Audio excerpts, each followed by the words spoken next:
국어 3단원에 있는 소단원 투표를 안 해도 될까? 나가겠습니다. 자, 이 글은 논설문을 다루고 있는데 그래서 논증의 개념과 구성을 먼저 한번 살펴보도록 할게요. 논증의 개념과 구성. 자, 논증이란 건 뭐죠? 주장이 정당하다라는 걸 입증하기 위해서 이유와 근거를 제시하는 방법, 또 주장과 이를 뒷받침하는 이유와 근거 간의 관계를 의미한다. 논증의 개념이 나왔고, 논증을 구성할 때는 주장을 뒷받침하는 주관적인 요소인 이유와 그 이유가 옳다는 것을 증명하는 근거를 들어야 됩니다. 그러니까 주장을 뒷받침하는 이유, 그 다음에 이유가 옳다는 것을 증명하는 근거, 이렇게 필요하다고. 근거는 구체적인 사례나 객관적인 자료가 필요하고요. 주관적이면 안 되겠죠? 전문가의 의견도 신뢰할 수 있는 것이어야 된다. 신뢰할 수 있어야 된다. 타당성과 신뢰성, 객관성 이런 걸 지녀야 된다는 얘기입니다. 자, 그럼 지문 보도록 할게요. 손혜정의 투표를 안 해도 될까? 자, 제재 갈래 논설문 정리를 보시면 성격적, 논리적, 비판적, 예시적이다. 모르는 말 없죠? 제재는 투표하지 않을 권리. 주제, 투표하지 않을 권리가 사회에 미칠 영향. 투표를 안 하게 되면 사회에 어떤 영향을 미치는지, 그리고 그를 통해서 투표 참여의 중요성을 다루고 있습니다. 자, 투표와 관련한 다른 나라의 사례도 제시되어 있고요. 투표율에 대한 연구 결과를 근거로 해서 신뢰성을 높이고 있고요. 예상 반론도 제시하면서 논지를 강화합니다. 자, 그러니까 설득력이 있으려면은 예상 반론을 먼저 제시하는 것도 좋은 방법입니다. 그러니까 나의 글에 반대하는 사람도 이렇게 생각하겠지? 하지만 이거는 이래서 아니야 라고 반박을 해야 된다는 거예요.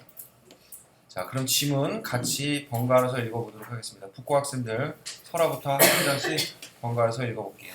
네. 투표하지 않을 권리를 인정하라.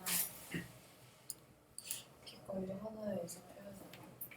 투표를 의무화하고 브라질에서 투표하지 않을 권리를 인정해야 한다는 목소리가 터져나왔다.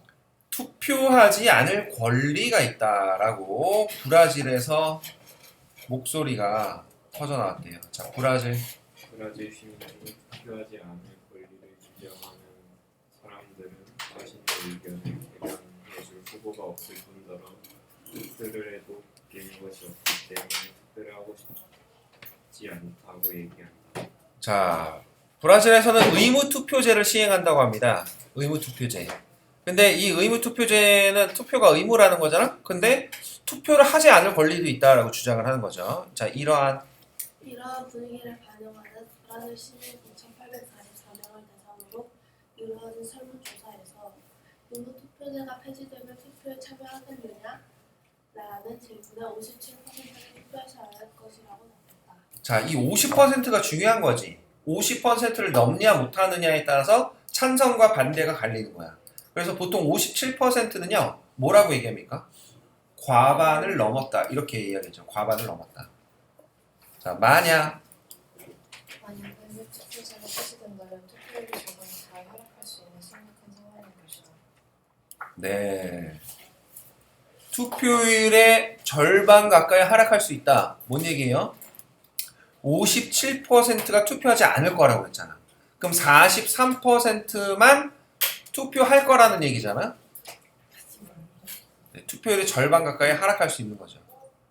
지금은 의무투표제니까 100% 투표를 하겠지만. 자, 다음 투표하지 않을 권리가 있을까? 자, 이것은 이것은 기권표입니다. 나는 선거행위에 관심이 있으며 출마한 후보들이 프랑스 대통령으로서 기대에 부응하지 않는다는 사실을 알리고 나는 기권표를 유효표로 돌려야 할 것을 요구합니다. 유효표라는 거는 효과가 있다고 보는 거죠. 유효표. 유효의 반대는 뭐게? 무효가 되겠죠? 자, 이 내용은 프랑스 기권당의 홍보 공고이다. 기권당.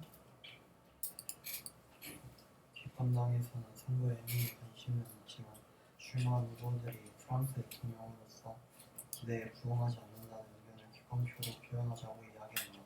네, 그래서 투표에는 참여하지만 이게 전제입니다. 투표에 참여하지만 기권표로 후보자들에 대한 불신을 표현하자. 우리 불만이야. 너네 싫어. 이걸 표현하자라는 거예요. 자, 그래서 이렇게 주장을 하는데 즉 기본적으로 별개로 정치적 행위이자 권리라는 것이다. 이를 어떻게 생각할까? 네, 생각하는가? 그죠? 과연? 과연 투표하지 않을 권리가 있을까? 자, 이렇게 질문을 합니다. 그래서 보통 이렇게 질문을 하는 이유는 어떤 효과를 줄까요? 이 질문을 통해서 논제를 제시하고 있고 그 다음에 호기심을 유발하고 주의를 환기시키는 기능이 있습니다. 주의를 환기시키는 기능. 알겠죠? 자, 우리나라를 우리나라를 구원을 원하는 나라가 투표해서 기권을 하는 것을 정하고 있다. 하지만 여기서 유의할 점은 투표에서 기권을 인정하는 것은 투표를 하지 않을 권리와 선택을 만들었다. 자, 기권을 인정한다고 해서 투표하지 않을 권리가 있는 건 아니다라는 얘기예요. 그러니까는 기권을 하고 싶으면 어떻게 해야 돼? 투표를 하러 가서 그 예를 들어서 도장을 이렇게 찍어야 되거든. 너네 투표해봤는지 모르겠지만 여기에 찍지 않아요? 아닌데 네, 어쨌든 도장을 찍어야 되는 투표지에다 도장을 찍어야 되는데 근데 그거를 뭐 안 찍고 나온다든지 그럼 기권표가 되는 거야. 무효표라든지 이런 게. 자, 다음 선 다음 주에 권리를 누리는 즉 투표에 기권하는 것은 개인의 선택으로 볼 수 있지만 이는 법이나 제도를 명시할 수 있는 당연한 권리는 아니다. 네, 당연한 권리 행사는 아니다. 권리를 권리를 누리려면 존재 조건이 따르는 점은 바로 민주주의 체제의 조건을 해주지 않아야 한다. 투표하지 않을 권리를 인정하여 모든 사람은 기권표를 던지거나 투표에 참여하지 않는다면 민주주의 체제를 유지할 수 없다. 네, 투표하지 않을 권리는 없다는 그 주장에 대한 이유예요. 그러니까는 투표를 안 하면은 민주주의 체제를 유지하기가 힘들다라는 얘기죠. 자, 22년 2022년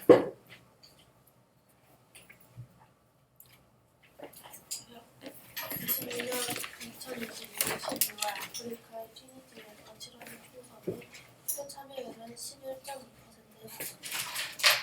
이로 인해 트윈즈가 촉촉한 민주주의 체제가 위태로워졌고 민주주의의 정통성이 훼손되었다. 일단은 용어를 좀 몇 가지 알고 넘어가야 되는데 대의 민주주의라는 말 들어봤어? 대의 민주주의. 대신해서 의사를 전달하는 거야. 그러니까 우리가 국회의원을 뽑지 시도의원도 뽑습니다. 시장도 뽑죠. 자, 지방의회라든지 이런 식으로 해서 지방선거와 지선이라고 줄여서 얘기하죠. 그 다음에 국회의원 선거 줄여서 총선이라고 그러고요. 그 다음에 대통령 선거 줄여서 이제 대선이 되는 건데 우리가 이 사람들을 뽑는 이유는 뭐야? 나라의 주인은 뭔가요? 나라의 주인은 국민이죠. 나라의 주인은 국민이에요. 그래서 모든 국가의 권력은 어디에서 나오는 거예요? 헌법 1조에 나오잖아. 자, 우리나라 헌법 1조 2조에 나오는 게 대한민국은 자유민주주의 공화국이다. 그리고 대한민국의 주권은 누구에게? 국민에게 있고 모든 권력은 어디로부터 나온다? 국민으로부터 나옵니다. 다만 우리가 직접 이 권리를 행사하기는 힘들어. 왜냐면 할 일이 너무 많은데 너네 학생이니까 공부를 해야 돼. 선생님은 선생님이니까 가르쳐야 돼. 다들 생계가 있는데 다들 나라를 다스리는 일을 할 수는 없잖아. 그래서 믿고 맡기는 거예요. 그런데 대신에 그 인물들은 정치인들은 어떻게 해야 됩니까? 국민의 뜻대로 민주주의 국가를 운영해야 되는 거야. 그래서 이걸 뭐라 그러면 대의 민주주의라고 해. 알겠어? 근데 생각을 해봐. 총선 국회의원 선거라고 그랬지? 자, 여기에 참여율이 11.2%야. 11.2%에서도 찬반이 갈리겠지. 그러면 10%도 안 되는 지지를 받은 사람이 나라를 운영하게 되는 거야. 그럼 이건 대의민주주의라고 할 수 있어, 없어? 국민의 뜻이라고 할 수 있어, 없어? 없단 말이야. 알겠죠? 그래서 민주주의의 정당성이 훼손되었다 이렇게 얘기하는 겁니다. 자, 문제점 첫 번째고요. 사례 제시, 사례 제시를 들어서 설명합니다. 자, 선거에서는 선거에서는 투표로 정부와 정치인들에게 국민을 대표하는 자격을 부여한다. 그래서 대의민주주의 얘기했죠? 많은? 지성아? 많은 사람들이 투표에서 기권한다면 정부와 정치인들이 국민들을 대표한다고 보기 자, 그 사람들은 대표하는 사람이라고 보기 어려운 거지. 그런 그런 정부와 정치인들이 국민의 의견을 사회 전반에 반영할 수 있는 것은 당연합니다. 네, 따라서 사회 구성원으로서 책임을 다하기 위해서도 투표를 하지 않을 권리는 없다. 자, 우리가 논증이라는 걸 했잖아. 너네 중3 때도 한번 배웠었는데 이 논증의 과정에서 논리적 추리의 방식이 있습니다. 많이 들어보지 않았어? 연역, 연역, 추론, 그 다음에 귀납, 추론, 유비, 추론이 있잖아요. 그쵸? 네, 자, 여기는 바로 따라서 하면서 이제 나오는데 전체적으로 봤을 때 이 내용은 연역 추론에 가깝습니다. 연역 추론. 추론 방식에서 연역 추론에 가깝다. 자, 그러니까 예를 들어서 대전제, 소전제, 결론 이렇게 가는 거잖아. 그지? 네, 자, 예를 들어서 이런 거야. 국민의 투표를 통해 국민은 투표를 통해 대의 민주주의를 실현한다. 이렇게 볼 수 있지. 그런데 소전제 투표율이 낮다면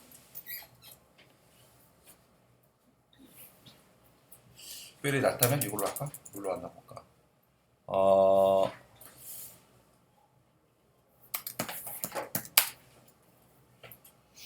국민의 뜻을 대변한다고 보기 어렵다. 따라서 투표율이 낮은 것은 민주주의라 볼 수 없다. 뭐 이런 식으로 결론을 내리고 있는 거야. 알겠죠? 네, 그래서 글쓴이의 주장은 투표하지 않을 권리는 없다라고 보는 거야. 투표를 해야지 민주주의를 유지할 수 있다. 하지만 여전히 석연치 않은 부분이 있다. 지지하는 거나 정당이 없다면 투표를 안 해도 되지 않느냐는가. 하는 의문이 제기하고 있습니다. 자, 이 얘기는 글쓴이의 생각이야? 아니면 글쓴이의 생각에 반대되는 사람이야? 반대되는 사람이지?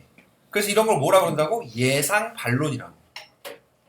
너네 그 사람들 중에서 자기 얘기만 하는 사람 있지? 자기 입장만 얘기하는 사람 있지? 답정너 하는 사람 있지?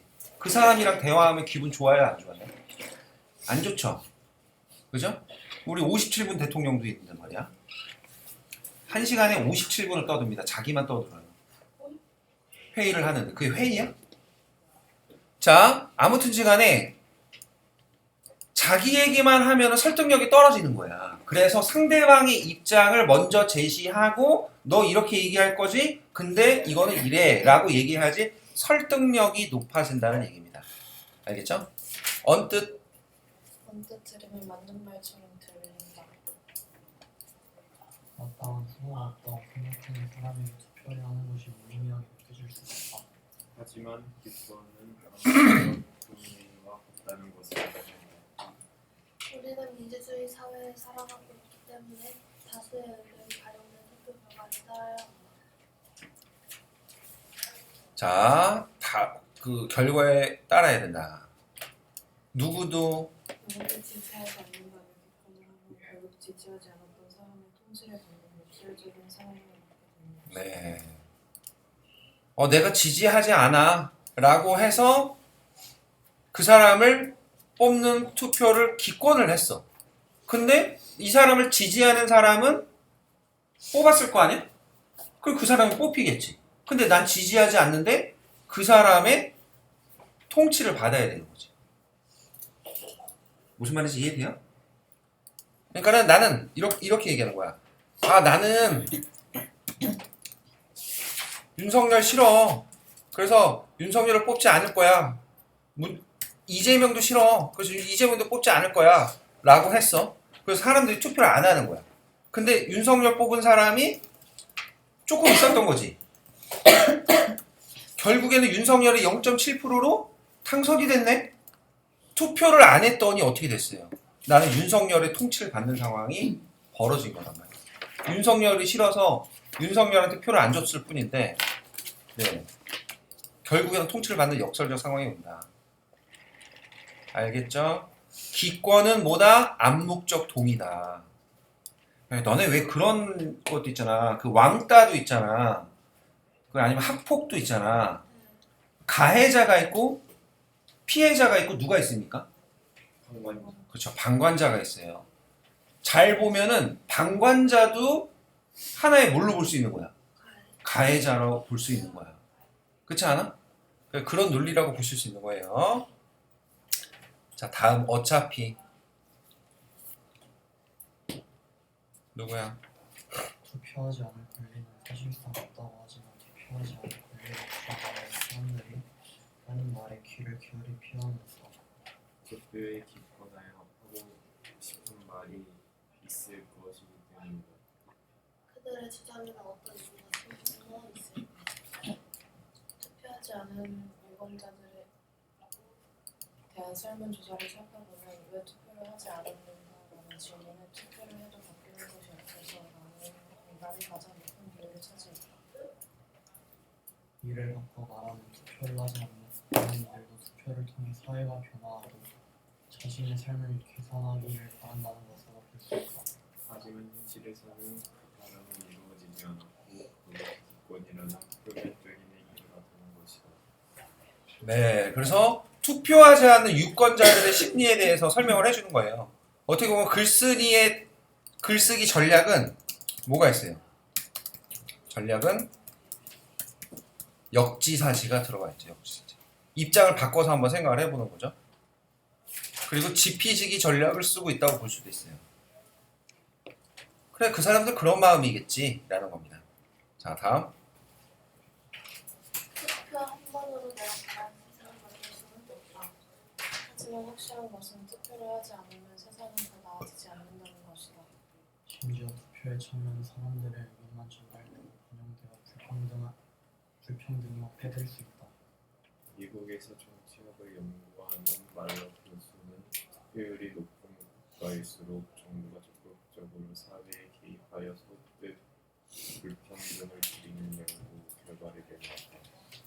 투표율이 높다는 것은 다양한 계층에서 투표를 했다는 의미로 볼 수 있다. 네. 그러니까 미국에서 말러 교수가 얘기하는데 말러 교수의 연구 결과를 인용했잖아요. 말러 교수는 교수니까 똑똑하겠지? 그래서 이 교수 전문가로 볼 수 있고요.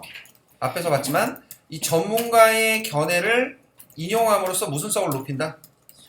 신뢰성을 높이고 있다. 신뢰성을 높이고 있다.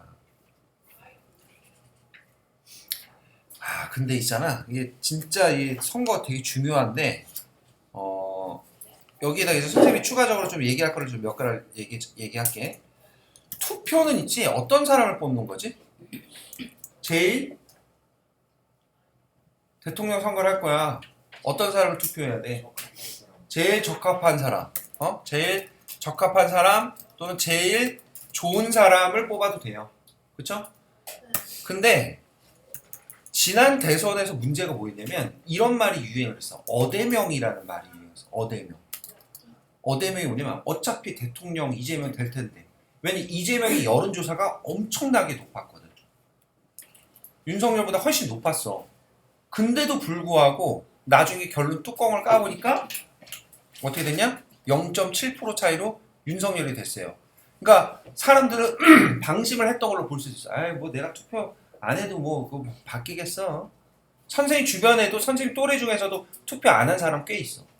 그래서 그냥 내가 투표하는 게 무슨 의미가 있겠어 라고 투표를 안 하는 순간에 이런 일이 벌어지는 거예요. 그래서 결국 우리가 3년 동안 지금 고생하고 민주주의가 파괴된 거 아니에요. 이제 어쨌든지 간에 투표는 이런 데 빠지면 안 돼. 그래서 투표는 하는 게 맞아. 여기 글쓴이의 주장대로 하는 게 맞는데 그러면 이런 사람이 있어. 나 윤석열도 싫지만 이재명도 싫어. 그럴 수 있어요. 이해됩니다. 그래서 투표라는 거는 어떻게 해야 되냐면 이제 얘들아 최선을 선택을 해야 되는데 최선이 안 되면 차선을 선택하는 거야. 차선이 뭐야? 그 다음에 좋은 사람. 알겠어? 그래도 그나마 이 사람. 근데 만약에 얘도 싫고 다 싫어. 다 싫으면 어떻게 해야 되는 줄 알아? 투표를 안 하면 되나?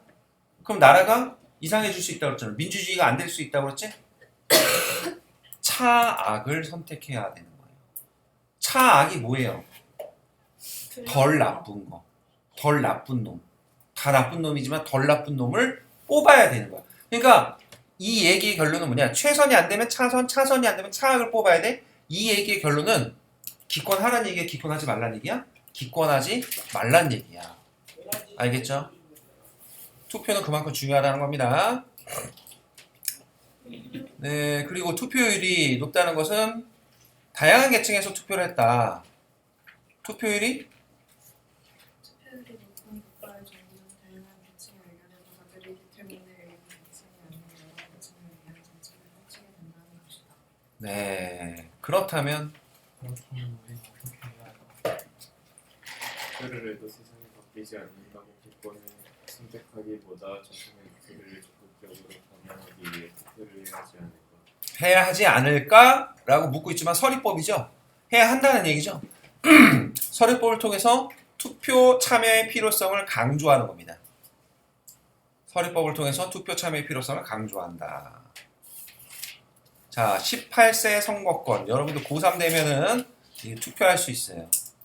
사실 다음 대통령 선거를 너네가 할 수 있었는데 조기 대선이 치러지는 바람에 투표를 할 수가 없네요. 이번에는 아쉽지만. 저 못해요? 너네 못하지. 만 19세 안 됐, 18세 안 됐잖아.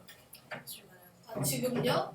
근데 아직 모르는 거 아니에요? 6월 3일날 대통령 선거 하는 거야. 확정됐어. 근데 이번 대통령 선거가 조기 대선이잖아. 땡겨서 하는 거잖아. 네. 원래대로 하면 너네 투표할 수 있었다고. 고3 때. 자, 아무튼 여러분들 이제 유권자예요. 좀 있으면은. 그러니까 정치에 관심을 가질 필요가 있어. 자, 우리나라에서 우리나라에서 실시된 21대 총선의 최종 투표율은 66.5%였다. 정치권에서는 높아진 투표율을 보면 정치에 대한 관심과 요구가 높아졌음을 실감하고 있다고 말하기도 했다. 네, 투표율이 높다는 거는 뭐다? 정치에 대한 관심과 요구가 높아졌다. 자, 투표율이 투표율이 높아진 데에는 선거 연령을 낮춘 것도 영향을 미쳤다. 18세 신인에게도 투표권이 생기면서 유권자가 늘어나고 이에 따른 투표율도 자연스럽게 높아질 것이다. 네. 선거 연령이 낮아지면서 중앙실장은 각 정당이 청소년의 마음을 잡으려고 청소년 맞춤 유형 공약을 두어 내놓았다는 점이다. 정당들이 내놓은 공약을 살펴보면 인생과 진로 설계를 도와주는 진로 탐색 기관 운영, 학교 공기청정기를 추가 지원하여 미세먼지로부터 안전한 학습 환경 조성, 한 학급 정원을 20명으로 낮추고 미래형 교육을 실행했다. 투표 한정이 생겼을 뿐인데 청소년을 위한 다양한 공약들이 만들어진 안이 투표의 힘이 참 놀랍다. 자, 그러니까 유권자의 표심을 얻기 위해서 이렇게 노력한다라는 거예요. 자, 이처럼 이처럼 한 표의 가치를 깨닫고 이를 행사한다면 정치 모든 나라의 주민이 국민의 나라 정치할 것이다.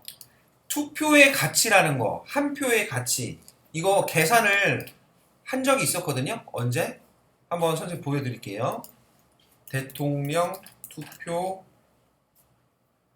한 표의 가치 4,700만 원 정도 된다.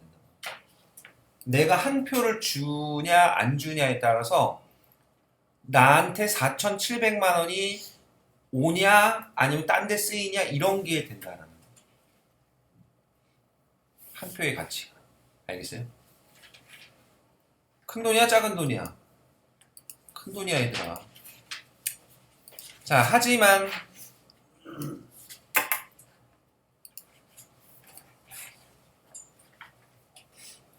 그 가치를 모르고 투표를 대수롭지 않은 것으로 여긴다면 국민을 시키지 않고 권력을 남용하는 정치인이 나올 수도 있어. 네, 지 맘대로 막혔죠. 그렇게 그렇게 되면 국민을 위한 올바른 사회가 될 수 없다. 네, 투표에 참여하지 않을 때 예상되는 안 좋은 상황을 제시함으로써 경각심을 주고 있는 겁니다. 자, 이제 결론이네요. 국가의 주인은 국민이다. 모든 권력은 국민에게서 나옵니다. 다음. 국민이 국가의 주인임을 확인하는 가장 직접적인 행위는 투표이다. 투표이다. 만약 투표하지 않을 권리를 인정하여 대다수의 국민들이 투표에 참여하지 않는다면 민주주의 체제를 유지할 수 없다. 더구나 투표를 하지 않으면 여러 계층의 목소리를 정책에 반영할 수 없어 사회 불평등이 확대될 수 있다. 참고로 말이야 의사들은 있잖아 얘들아. 진보 세력이 많을까 보수 세력이 많을까? 의사들은 가진 게 많지. 지키고 싶은 게 많겠지. 강남에 좋은 아파트에 살겠지.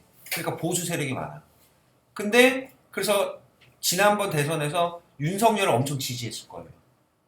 의사단체들에서 전국 의사협회장이라든지 윤석열을 많이 지지했는데 지금 투표 잘했다고 생각할까? 잘못했다고 생각할까? 잘못했다고 생각하겠죠? 그래서 지금 뭐 엄청 고생하고 있잖아요. 의사들도. 국민들도 고생하고 있고 의료 대란 일어나고 아무튼 지금 제대로 나라가 구성이 안 돼요. 그러니까 투표가 얼만큼 중요한지 그냥 뼈저리게 느낄 거예요. 자 다음. 투표를 하는 것은 더 나은 세상을 만드는 일이다.